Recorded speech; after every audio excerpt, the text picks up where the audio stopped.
60 grévistes ont bloqué l'accès aux entrepôts et les policiers sont intervenus pour permettre à des camions de livraison de franchir la ligne de piquetage. L'escouade anti-émeute est d'abord intervenue ce matin pour s'assurer que les grévistes laisseraient passer les contremaîtres qui se rendaient au travail. Un peu plus tard en matinée, les policiers casqués sont revenus. La soixantaine de grévistes ont cédé le passage aux camions de livraison sans opposer de résistance. Car pour les 640 employés des entrepôts de la SAQ, l'attitude pacifique est de rigueur. Ça va bien, on garde notre calme, c'est beau. Depuis le début de la grève mardi dernier, l'escouade anti-émeute est intervenue à chaque fois que les employés de l'administration ou les camions de livraison voulaient franchir les lignes de piquetage. Le syndicat des travailleurs de la SAQ ne voit aucune justification à cette présence policière. Ça fait 18 ans, nous autres, qu'on n'a pas fait de conflit, rien.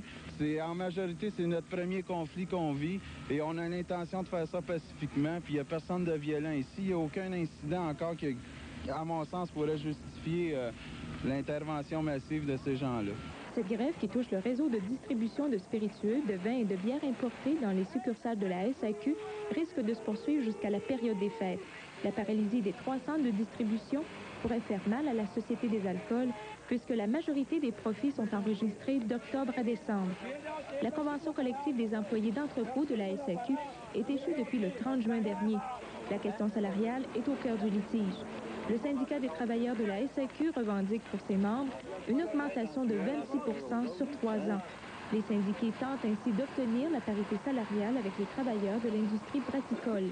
Parmi les autres revendications syndicales, on retrouve les questions de la sous-traitance, du réaménagement des régimes d'assurance maladie et de la permanence de 70 employés.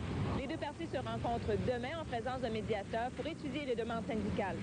Kathleen Lévesque, Le Grand Journal.